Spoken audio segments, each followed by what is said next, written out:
12 dakika geçmiş olsun. Kimse yok ama bekleyen. Henüz bekleyen yok, gelen yok. Gelirler herhalde. Biraz gecikmeli girdik değil mi Bilal abi? Teknik Olsun, sebeplerden. Evet, teknik sebeplerden gecikmeli girdik. Olsun.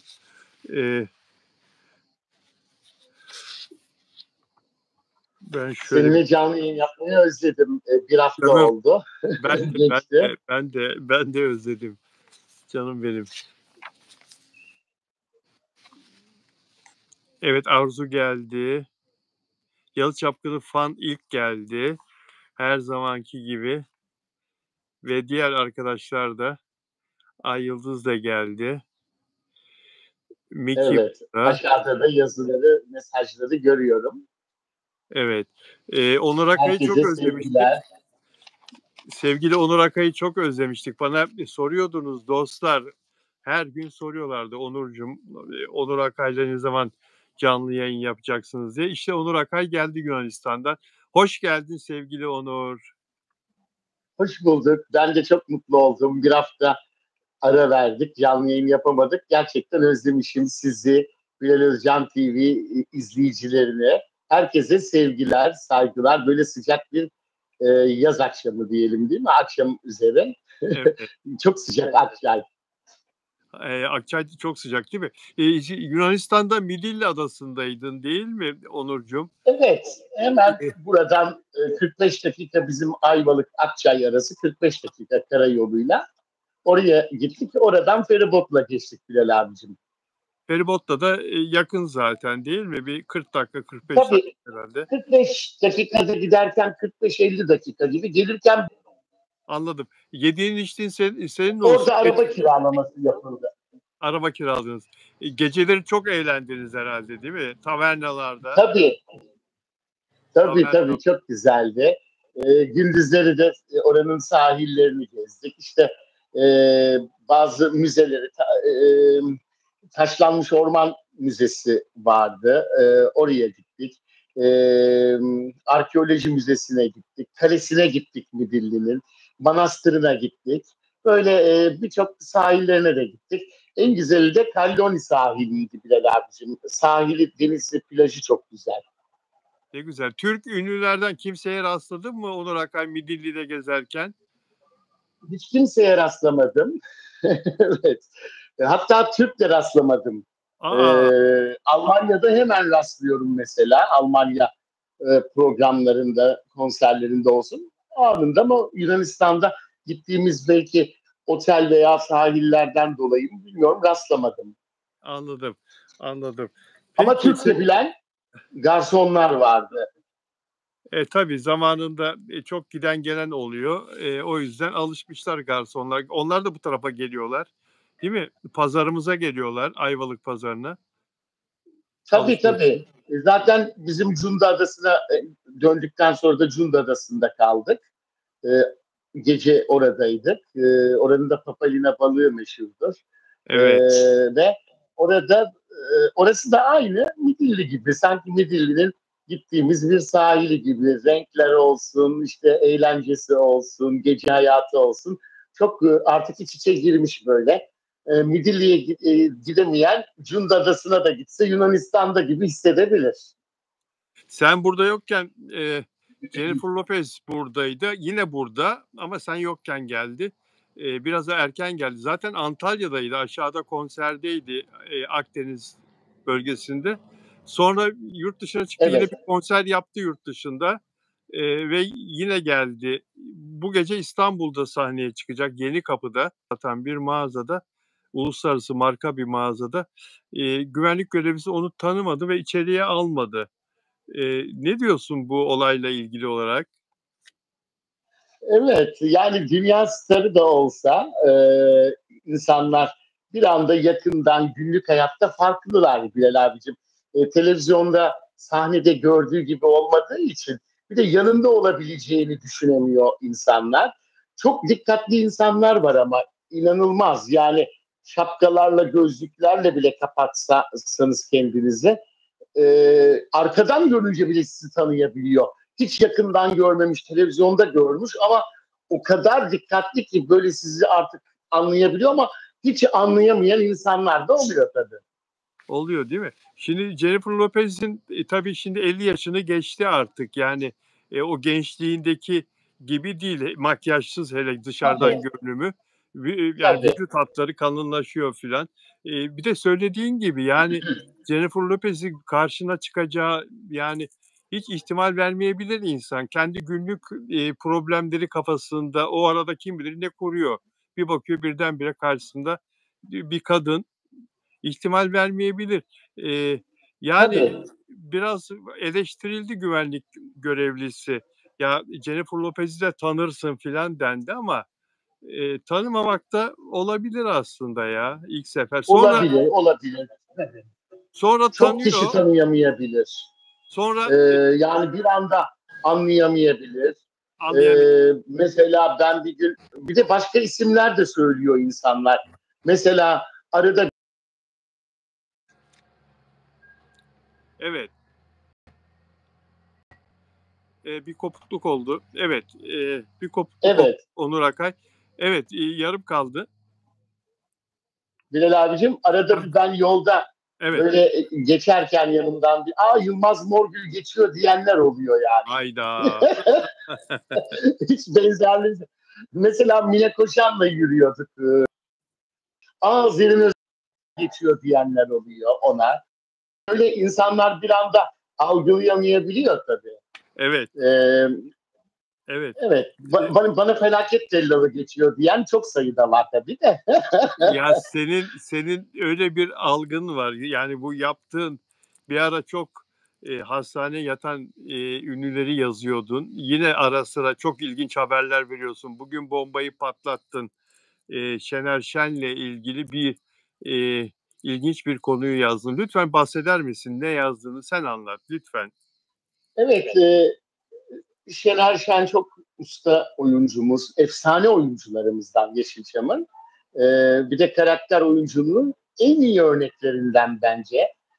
Ben kendisinin e, böyle bir sıkıntı yaşadığını çok çok önemli kaynaklardan edindim. Yani beni yalanlamışlar. Tabii bu tür haberlerde mutlaka yalanlama oluyor Bilal abicim.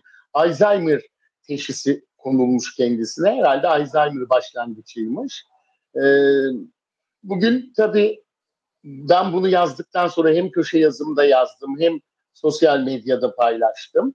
Acil şifalar diledim. Duaların gücüne inanıyorum. İnsanların, böyle bir sanatçımızın böyle bir rahatsızlığının bir haber değeri var. Yani illa da gidip de kendisine sorarak yazmak zorunda mıyız? Yani izin almak zorunda mıyız? Bunun bir haber değeri var. İnsanların öğrenmesi, bilmesi, dua etmesi lazım diye hissediyorum. Çünkü saklayan birçok ünlümüz oluyor. Allah şifa Ee, tabii. Ama amin. Yalanlamışlar tabii. Yani böyle bir rahatsızlığının olmadığını, yeniden dizi projeleriyle e, izleyicilerin karşısına çıkacağını söylemişler. İnşallah. Keşke yalan yazsaydım ama benim daha sonradan kaynaklarım hep sağlam olduğu için ortaya çıkıyor. En son Kahtalı Mıçe örneğinde de Kahtalı Mıçe beni rahmetli, Allah rahmet eylesin, mekanı Abi, cennet olsun. Kanser teşhisi konulduğunu yazdığımda yalanlamıştı ama maalesef ki öyle çıktı. Bunun gibi birçok kere oldu. Ben artık ne diyeyim, yani bir şey diyemiyorum. İnşallah benim yazdığım doğru değildir diyelim. Keşke olmasa rahatsızlıkları değerli evet. sanatçılarımızın.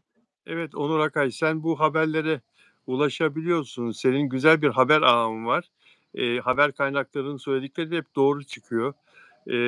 Ve bu haberleri verdiğin için, ilk sen yazdığın için, kamuoyunu bu konuda bilgilendirdiğin için de sana öyle bir ünvan takmışlardı. Felaket tellalı diye. Evet, Ama bak ne güzel söylüyorsun. İnşallah diyorsun yazdığım doğru değildir, doğru çıkmaz. Fakat böyle de bir bilgi sağlam kaynaktan aldığını da söylüyorsun. Eee, Hiç kimse biliyor musun? Yani bunu halktan da biliyorum, ünlülerden de biliyorum.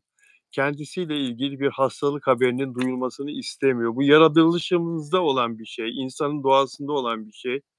Rahmetli Hüner Coşkuner'in tabii. Rahmetli Hüner Coşkuner'in kansere yakalandığını öğrenmiştim. Böbrek kanseriydi. Tıpkı senin gibi herkesten önce bana geldi o bilgi bir şekilde, çok yakınından. Hüner'i aradım. Ya Hüner çok üzgünüm dedim. Çok geçmiş olsun hayatım dedim. Yani Allah şifa versin. Ne duydun dedi. Ya kötü hastalık dedim. Seni bulmuş dedim. Ama her şeyin şifası var artık günümüzde. Yok öyle bir şey Bilal dedi. Tabii. Kim söyledi dedi. Yok öyle bir şey dedi ya. Yok basit bir üşütmeydi dedi. Birkaç gün dedi. Tedavi gördüm. Yok öyle bir şey. Yani tabii ki sonra hızla ilerledi ve ne yazık ki aramızdan ayrıldı. İnsanlar Allah rahmet eylesin. evet, Çok da severdim. çok Anılarımız vardı. değil mi? Değil mi? Ne kadar güzel bir sesti. Ne kadar iyi bir insan. Muhteşem bir yorumcuydu. Değil Yüreği mi? çok güzeldi. Çok, Çok çok, genç yaşta kaybettik. çok genç yaşta kaybettik. Hiç de konduramazdık. Abicim biraz önce konuştuğumuz konuda da ünlü isimleri böyle tanıma zorluğunda da böyle bir şey anlatayım size. Tabii. Muazzez Abacı mesela bir gün kapıyı açmış, postacı gelmiş. Postacı Muazzez Abacı bunu hanımefendiye verir misiniz demiş. Allah Allah. Postacı Yani da. Muazzez Abacı'yı evet, evet. Muazzez Abacı'yı evin görevlisi zannetmiş. Çalışanı zannetmiş herhalde. He? Evet, evet. Yani makyajsız tabii tanıyamıyor. Böyle şeyler oluyor tabii ki. Yani normal değil mi? Belki hani öyle bir çok rahat bir kıyafetle falan ev hali, saç baş güzel. Tabii. Ya Muazzez Abacı sen de iyi bilirsin. Kendisi bana söylemişti. Hatta yeni çıkan bir parfümdü. Havalimanında ben de dış hatlara gittiğim zaman görmeye başlamıştım ve ilgimi çekmişti. Bayan parfümü. Yeni çıkan iddialı parfümleri o free shoplarda böyle çok insanların görebileceği yerlere dizerler bir sürü biliyorsun. O parfümü Muazzez Abacı'nın elinde gördüm. Bilal'cim dedi ben bunu dedi bir sahnemde tüketiyorum dedi. Bir parfüm şişesini mi dedim? Bir parfüm Tabii. şişesini dedi. Bir parfüm şişesini dedi. Çok gazinolara gittim. Çok kulislere girdim ama öyle olduğunu Muazzez Abacı'dan öğrendim mesela. Öyle öyle Bilal abicim. Ben de senelerdir öyle. Sen de mi sıkıyorsun baştan aşağı? Senelerdir tabii 90'lı yıllardan bu yana bir kere de bitmese de çok az kalır. Yani tabii ki güzel kokmak için ama ya bu da Onur, bu da çok fazla değil mi? Yani yürüdüğün yerde senden önce gidiyor kokun ve her yere yayılıyor. Bundan amaç ne? Müthiş bir koku geliyor ha? Öyle mi? Yani ne bundan amaç? Vallahi Bilal abicim hiçbir amacı yok aslında. Yani böyle bir şey çıkmış. İşte az solistler arasında, sahneye çıkanlar arasında. Şimdi gerçi herkes az solist. O zaman öyle değildi. Kadro var, son az solist. Bir de böyle şeyler konur, fanlar yan taraflara ki parfümü üflesin. Salon çok büyükse böyle herkes o parfüm kokusunu duysun. Her yere Onun da yayılıyor. ayrı bir özelliği var. Parfüm de çok konuşulan bir şeydi eskiden. Yani Doğru. eskiden böyle şimdi biraz sonra konuşacağız. Böyle çok transparan, çok açık şeyler giymedikleri için belki parfümle konuşturuyorlardı. Ne bileyim ben Ortaköy'e bir gidip Ortaköy'ün şu caddesinden geçince esnaflar benim İstanbul dışında olup sonradan geldiğimi hemen anlayıp bana mesaj atarlardı. Aa buradaysan fasıl yapalım parfümünden anladık. Buradan geçmişsin derdi mesela. Komşular. Ya parfümün böyle bir gerçeği var ünlüler dünyasında diyorsun. Var. Evet. Senelerdir de hiç değiştirmeden kullanır herkes aynı parfümü. Ben de öyle. Hiç değiştirmeden kullandım. Evet ve parfüm ismini çoğu ünlü söylemez. Kendi yeni bir parfüm aldı. Bir koku çok beğenildi mesela. Sorarlar nedir bu filan diye. Onun çevresinden öğrenmek ister filan. Çevresi filan onun ekibindekiler biz bilmiyoruz derler. Tembihlenmişlerdir sıkı sıkı. Söyleme diye parfümün ismini. Tabii. Çünkü yayılmasın herkes alır. O zaman bir kıymeti Tabii kalmaz. tabii. Kalmaz. Bunu da Cenk Eren Bilal anlattı abicim bana. bunun gerçekten önemi çoktu yani. Şimdikilere bakıyorum da mesela Evet. orijinal parfümü sıkmıyorlar. O da kulise koyuyorlar. Orijinal parfümü böyle çok az sıkıyorlar. İşte bir masada misafirleri geldiyse onlarla oturacaklarsa veya kulise bir misafir gelecekse sahte hazırlanmış parfümleri kostümlerin üstüne sıkarak çıkıyorlar şu anda. Ben çok yere rastladım. Neden? Pahalı mı diye? Pahalı diye mi? Cimrilikten mi? Herhalde tabii ki. Yani orijinal parfüm öyle bir kere de harcamayıp eskiden böyle sahte parfümler yoktu. Yani öyle şeyler satılmazdı. Şimdi Yok. onları alıp sıkanları görüyorum. İlginç. İlginç. Çok para kazandıkları halde parfüme kıyamayan ünlülerimiz olduğunu Onur Akay şimdi açıkladı. Peki sevgili Onur Akay, Hadise hüngür hüngür ağlarken videosunu yayınladı ya. Ne diyorsun Onur Akay? Evet, ne diyebiliriz buna? Mesela ünlüleri böyle bir fanus içinde yaşıyorlar diye zannedebiliyorlar değil mi Bilal abiciğim? İnsanlar mesela ünlülerin her an mükemmel, enerjik, pozitif olmasını bekliyor. Mesela bir derdi oluyor. Hemen ben görüyorum sosyal medya yorumlarında. Param var, şöhretim var, ne derdin olacak ki?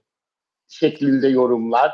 E, Aslında oysa onlar da kırılıyor, ağlıyor, üzülüyor.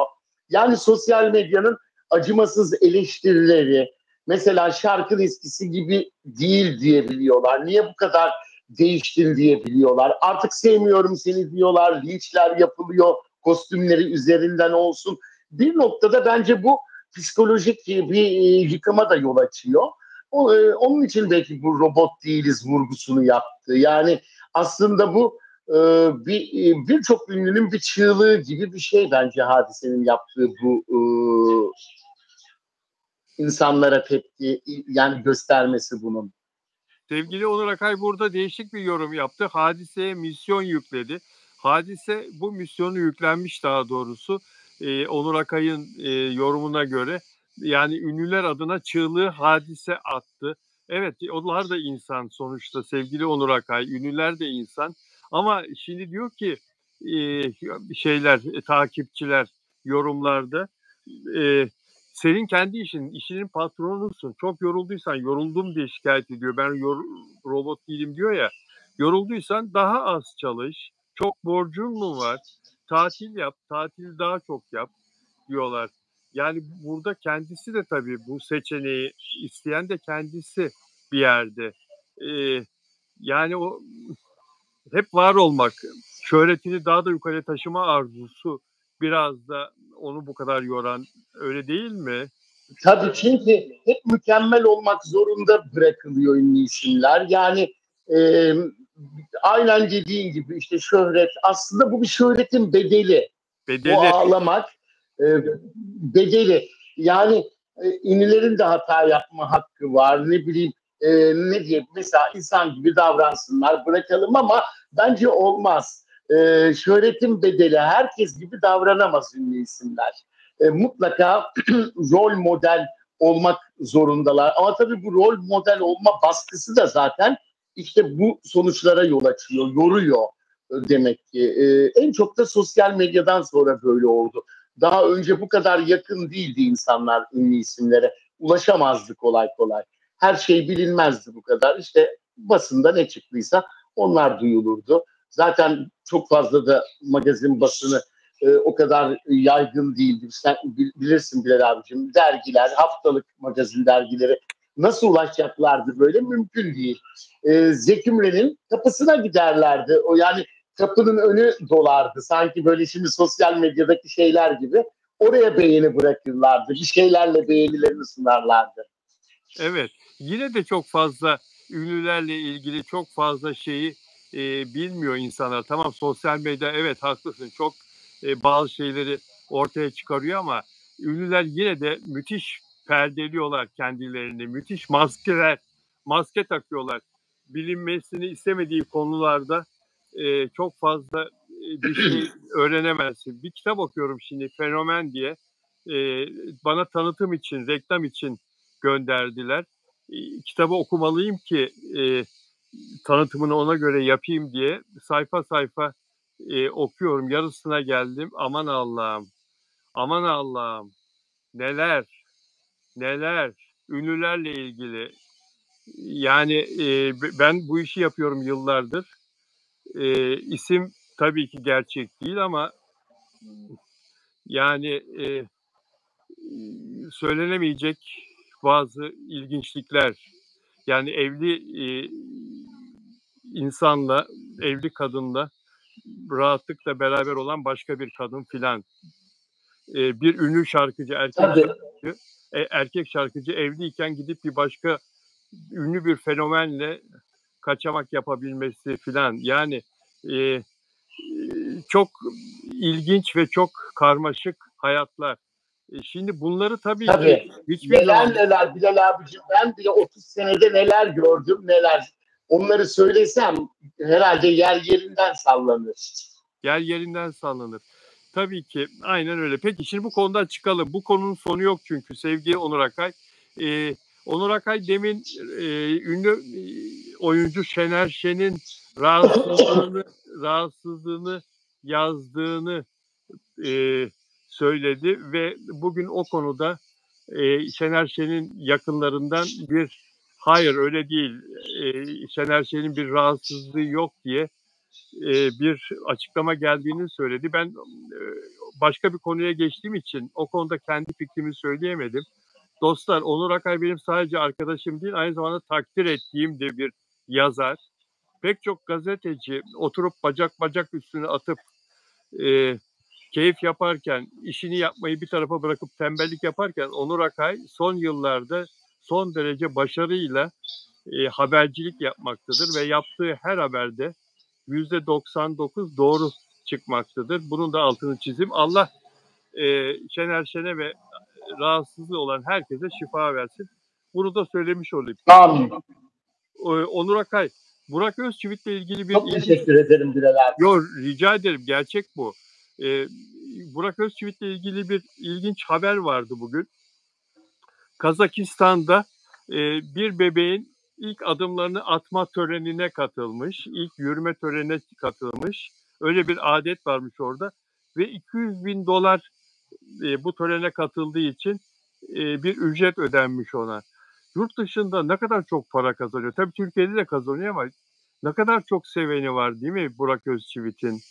$200.000 evet. 8 milyon lira yapıyor yaklaşık. Tabii yemek için bile çok büyük paralar veriyorlardı Bilal abicim ve tabii işte Türk dizilerinin başarısını da gösteriyor yurt dışında birçok ülkede. Birçok sanatçımız çok değişik teklifler ve çok yüksek paralarla aldıkları tekliflere kabul edenler katılıyor, gidiyor. Yani hepsi bunu yaşıyor. Dizileri tutmuş, beğenilmiş kişilerin birçoğu ama Burak Özçivit biraz en zirvelerden diyebilirim ben. En çok ona bu teklif geliyor. Nedense Kıvanç Tatlıtuğ bile o kadar almıyor öyle teklif. Almıyor. Bir de Kıvanç mesela Orta Doğu'dan gelen teklifleri kabul etmiyor. Kuveyt'ten gelmiş. Evet. Bir açılış gelmişti. Bir mağaza açılışı mesela. Çok iyi para vereceklerdi ona. Bunlar 2 sene evvel. Kabul etmemişti. Kim bilir neler geliyor. Onun öyle bir tercihi var. Ama Burak Özçivit... İlk aslında Kıvanç Tatlıtuğ Arap ülkelerinde Aşk-ı Memnu'yla çok dikkat çekti. Doğru. Arap ülkelerinde ilk meşhur olandır yani. Hatta benim de o dönemler çok eski benim şarkılarımı Kıvanç Tatlıtuğ'un fotoğraflarıyla kullanmışlar. Arap ülkelerinde birdenbire bana da büyük bir ilgi oldu. 50.000 evlenme teklifi aldım. Bizi kardeş falan zannettiler. Tabii o zamanki hali. Sarışın, mavi gözlü böyle sakallar. Öyle fotoğraflarıma Google'dan bakmak lazım. Benzetmişlerdi ama o çok tabii farklı, yakışıklı, daha yakışıklı. Ama şarkılarımı kullandılar hep oralarda o zamanlar. İstanbul'a alıyorum. Yeni bir şarkın, yeni bir klibin çıkıyor değil mi Onur Akay? Bir bahsetsene ondan. Yine bir tanıtım gördüm. Ne zaman çıkacak? Bu hafta Perşembe günü sanıyorum. Tüm dijital platformlara dağıtılıp ve NTV'de yayınlanacak müzik kanalında ve müzik kanallarında klip dönecek. Bakalım, az bir zaman var. Tam böyle gününde kesin bilmiyorum ama Perşembe diye duydum. İstanbul Ağlıyor muydu? Adı neydi tam? Bu sefer İstanbul Ağlıyor'u 97'de çıkarmıştım. Şimdi seneler sonra İstanbul'a küskünüm diyorum. Akçay'a böyle daha fazla kalınca İstanbul'a küstüm gibi olmuş. Ben de öyle bir şarkı yapayım, besteleyeyim ya dedim. Güzel. Gördüm, fragmanını gördüm. Evet. Güzel, çok güzel. Evet. Sonra da Bilal abi İstanbul'u özlersem İstanbul'u özledim der, tekrar gelirim Ortaköy'e. Evet. Peki. Ve bu arada üzücü bir haber aldık bugün. Sabahleyin Selçuk Evet. Alagöz'ün hastanede yoğun bakımda olduğu haberi yayıldı. Ve daha sonra öğlen saatlerinde de onu kaybettiğimiz haberi ortaya çıktı. Selçuk Alagöz, ünlü müzik insanı, 70'lere 80'lere imzasını atan. Tanır mıydın rahmetliyi? Hayır, hiç kendisiyle yan yana gelmedim Bilal abicim. Tanışmadık. Mekanı cennet olsun. Tabii tanıyorum. Dinledim şarkılarını senelerce.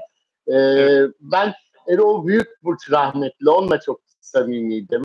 Allah rahmet eylesin. Yani işte pop'un ilk böyle çıkan isimlerinden. Yine Calypso vardı, bilirsin. Tabii, o da rahmetli oldu. O da rahmetli oldu. Onlarla Metin, görüşürüm ama en çok Metin Bey. Metin soyadı, aynen Metin Bey. unuttum soyadını rahmetlinin. Ben de şimdi birden soyadını çıkaramıyorum. Ersoy. Metin Ersoy Ersoy. muydu? Ersoy. Evet, evet. Ersoy. Metin Tabii Ersoy. tabii. Allah, Evet evet. Evet, evet. Allah rahmet eylesin. Onunla görüşürüm ama en çok Erol Büyükburç'la o dönemin böyle beni çok severdi. Birlikte çok programlara, konserlere gittik. Bana hatta makyaj yapardı yüzüme. Bana makyajın tekniklerini öğretirdi. Erol Bey çok yetenekliydi. Çok, çok, Evet. çok. Selçuk Allah Alagöz'ü de rahmet eylesin. amin. Selçuk Alagöz'ü ben sahnede de izledim. Kendisiyle tanıştım da. Benim de çocukluk ve gençlikte çok beğendiğim, şarkılarını çok beğenerek dinlediğim bir sanatçıydı. Kardeşleri de müzisyendi. Onlarla beraber de şarkı söylerdi. Selçuk Alagöz. E, Erol Büyükburç'un da yanında orkestrasında ilk profesyonel olarak orada çalıştı Selçuk Alagöz. Tabii tabii. İlk Rana Alagöz vardı. bravo, bravo. Selçuk Rana Alagöz ne güzel şarkılar, düetler yaparlardı birlikte. Ee, Allah rahmet eylesin tabii. 81 yaşında ve doğduğu gün vefat etti. Bugün 5 Ağustos 44 senesinde dünyaya gelmiş. 5 Ağustos 2025'te vefat etti. Nur içinde yatsın.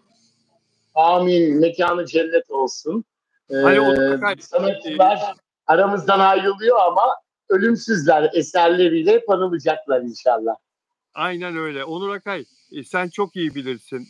Bazı insanlar vardır, kendisini tamamen müziğe adarlar. 24 saat müzikle yaşarlar. Bazı müzisyenler, sen çok iyi bilirsin. Günlerce, haftalarca evden çıkmazlar. İşte beste, aranje, söz yazımı hepsiyle birden şey olurlar. Yoğunlaşırlar. Dostlarıyla, arkadaşlarıyla bir tek telefonla konuşurlar. Evdeki birisi gider alışveriş yapar gelir. O kendini müziğe, işe adamıştır.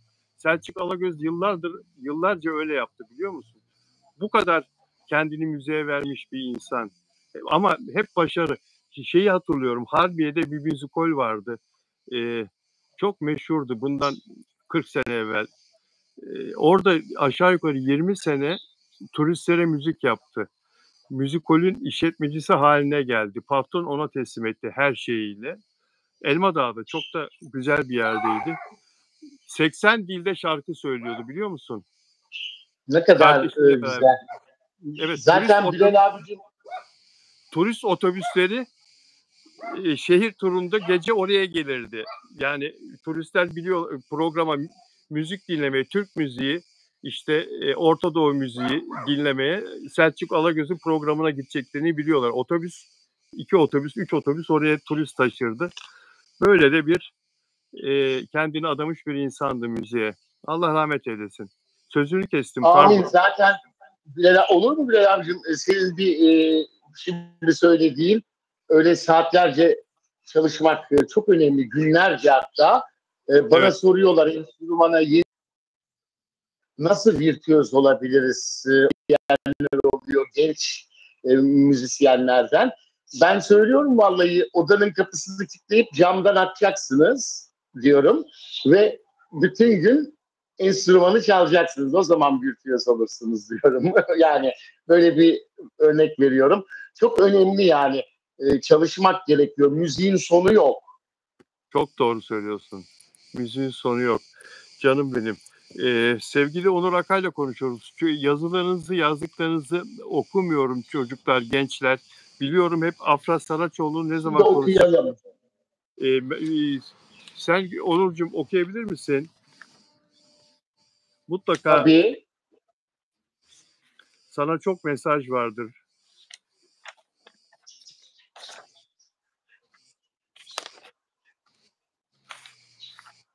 İyi yayınlar Bilal abi, Onur Akay diyorlar. Afra ve Mert.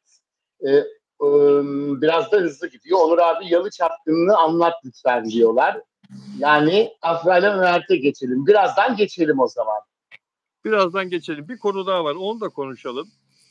Çok teşekkür ederim Arslan Argun. Onur abi seni çok seviyorum demiş. Ben de sizleri seviyorum. Sorularınızı da cevaplayalım şimdi değil mi Bilal abicim? Tabii. Ebru Gündeş'ten haberler var mı diye bir soru var. Yani Ebru Gündeş bu yaz çalışmayacağını söylemişti ve çalışmıyor zaten.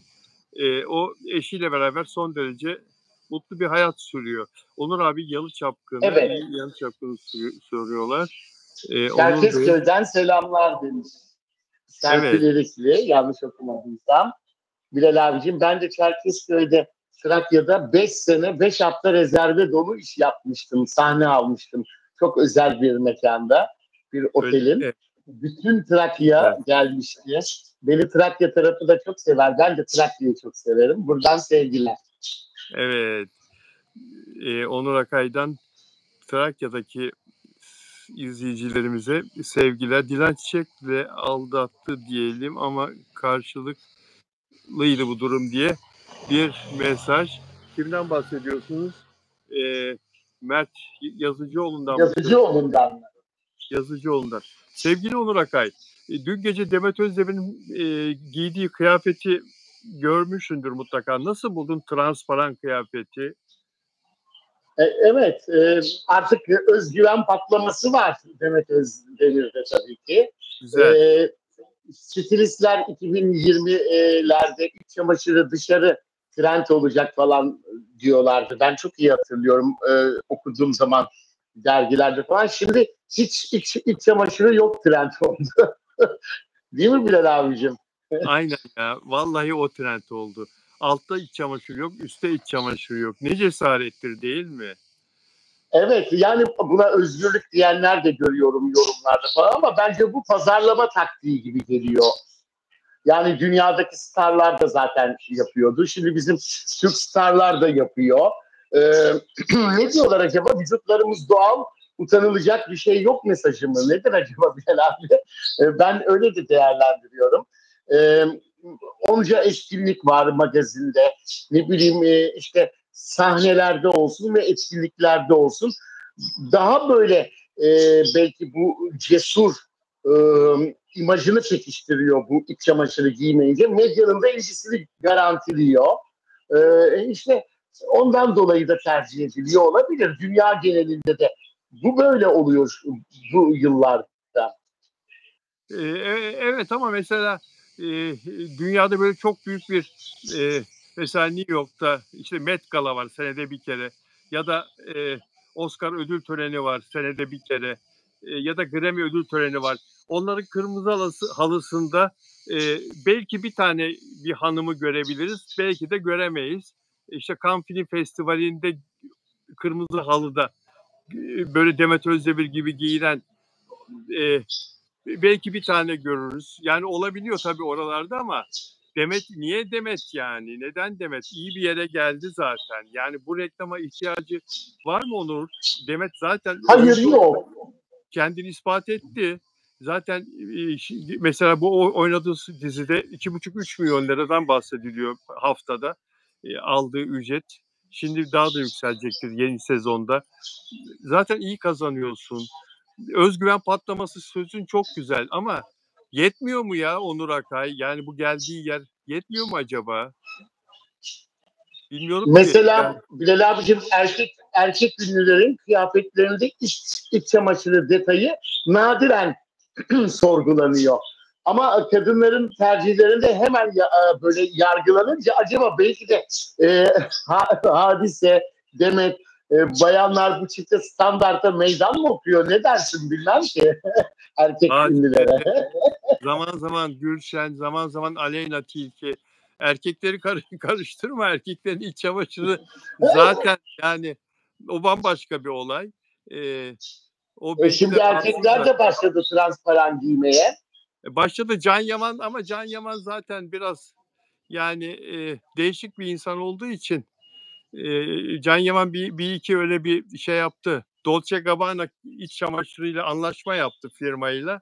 Onların tanıtımını falan yaptı ama o Can zaten başka bir kategori biliyorsun. O biraz gidik o gidik. Tabii. O biraz gidik. Yani Demet Özdemir acaba daha çok soyunarak yurt dışına mı mesaj veriyor? Ne bileyim anlayamadım. Ben tam çözemedim Demet Özdemir'i.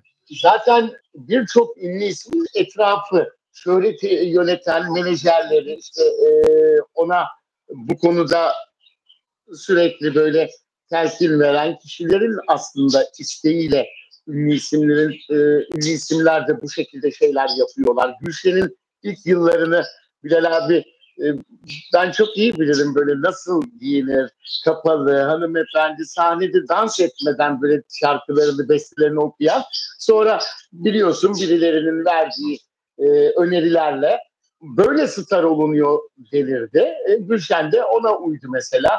Şimdi de hala işte bununla reklam alırsın, yurt dışından teklif gelir. Bazı şeyler, markalarda işte ön plana çıkmak için, magazinde sürekli gündemde kalmak için gittiğin etkinliklerde önemli. Hatta modacılar bile sanatçılara şey yapıyor. Transparan yaptıklarında da içine iç çamaşırı uymuyor. Transparanın içinde iç çamaşırı da güzel durmuyor. İşte onun için de öyle çıkıyorlar. Transparan içinde iç çamaşırı güzel durmuyor dedi Onur Akay. Tabii ki doğru söylüyorsun Onur. Ama yani Demet Özdemir'in transparanın içinde göğüsleri falan çok belli oluyor ya. İnan rahatsızlık. Tabii. O görüntü rahatsızlık veriyor yani. Güzellikten tabii işte rahatsızlığa geçiyor yani. Orada bilmiyorum yani. İşte bugün okudum da Bilal abi, sanatçı özgürdür, kimse karışamaz gibi yorumlar yapılmış. Ben ona hiç katılmıyorum. Ünlüler topluma örnek olmalı. Bence sınırları aşmamalı. Yani benim düşüncem öyle olmalı. Aynı fikirdeyim. Demet Özdemir'i kendi haline bırakalım ve çok sorulan diğer ünlü çiftimize geçelim. Mert Ramazan Demir ve Afra Saraçoğlu konusu. Sevgili Onur Akay, bir video yayınlandı bu sabah magazinde. Mert Ramazan Demir bu yeni başladığı dizinin setinden çıkıyor gece. Muhabir arkadaşlar gitmişler oraya, beklemişler onu çıkışta. Mikrofon uzatıyorlar nasılsınız diye. Setten çıktım eve geçiyorum diyor. Hani vardır ya onun klasik arabaya binerken Evet. dönüp konuşması. Arabaya binerken tatilde bir kızla görüntülendiniz diyor muhabir. Devamını getiremiyor. Öpüyorum sizi, hadi iyi geceler diyor. Şoför de gazlıyor gidiyor. Konuşmuyor yani. Yine konuşmadı Mert Ramazan Demir. Yine soru sordurmadı. Ne diyorsun? Çünkü öyle bir aşk yok. Öyle bir devam eden bir ilişki yok Bilal abicim. Ben zaten söylemiştim bunun bir işte artık İngiltere'de kaçamak olduğunu. Mert'le ilgili de mesela ben sanki onların üstüne çok gidiyorum gibi Mert Ramazan Demir fanlarından tepkiler geliyor ama şöyle, ben neyse neyi öğrendiysem doğru bilgi onu söylüyorum. Afra Saraçoğlu'yla da ilgili doğru olsaydı o çıkanlar mesela kesinlikle söylerdim. Yani yazardım da. Ama işte böyle bir kaçamak sonra buralara kadar geldi. Zaten sete de çıkmış hafta sonu ve hafta sonu bir şey de olmuş. Az sonra söyleyeceğim. Gitmeden önce telefonla konuşmuştuk Bilal abicim. Cumartesi akşamı yayın yapacaktık seninle aslında ama olmadı cumartesi günü. Bir gün önce konuşmuştuk. Sen canlı yayında da zaten onları söylemişsin sanıyorum. Evet, evet. Onur Akay diye. izleyicilerimize. Evet. Söylemiştim. Hem de Afra ile Mert'le ilgili de işte söylemişsin Evet. sanıyorum ki. Değil mi? Konuştunuz herhalde izleyicilerle. Evet, evet. Söylemiştim. Söyledim. Afra ile ilgili de söyledim. Sen ama devam et lütfen. Seni dinliyorum. Kendisinin yani daha sonra pişmanlığı oldu. Yani hem bu şekilde belki çıkmaktan dolayı insanların ona gösterdiği bazı tepkiler de olmuş. E, Yani etrafının da hatalarını da bence gördü. Bazı şeyler zaman içinde değişecek. Şimdi imzaları var, e, projeler var, devam eden şeyler var. Her şey bir anda değişemiyor. Etrafındaki kişilerin de değişeceğinden ben eminim ve duyuyorum önemli kaynaklardan. Hafta sonu da Afra Saraçoğlu'nu aramış. Bu hafta sonu. Evet. Önce aramış, aradığında konuşamamışlardı. Açmıyormuş zaten Afra Saraçoğlu ama bu hafta sonu konuşmuşlar. Öyle mi? Tabii ayrıntıları bilmiyorum ama yani bir ümit var diye de ben yazmıştım zaten. Belki de ümit olabilir. Barıştırmak için çabalayan kişiler de var. Bakalım ne olacak. Barıştırmak isteyen bir oyuncumuz var. Bakalım. Değerli bir oyuncumuz. Ee, Yani onu şimdi söylemeyeyim. Kendisi pek arzu etmedi söylememi ama daha Bülent Hanım'a söylemedim. Onu da şimdi söyleyeceğim bakalım. Bülent Ersoy. Aslında çok da zorlamayacağım ama yine de bir kere de insan bunu yapmalı gibi geliyor bana. Yani çünkü herhalde barışmak istiyor Mert aradığına göre. Afra'nın köpeğini görmek istemiş. Ya hep bombaları peş peşe söylüyorsun Onur Akay. Şimdi bir saniye. Daha var. Daha var. Bir dakika o zaman. Bir dakika. Şu Yunanistan'a gitmeden evvel seninle telefonla konuştuğumuzda Mert Ramazan Demir'in Afra Saraçoğlu'nu ısrarla aradığını ama Afra Saraçoğlu'na ulaşamadığını, Afra'nın açmadığını söylemiştim. Ben de bunu seyircilerimize söylemiştim.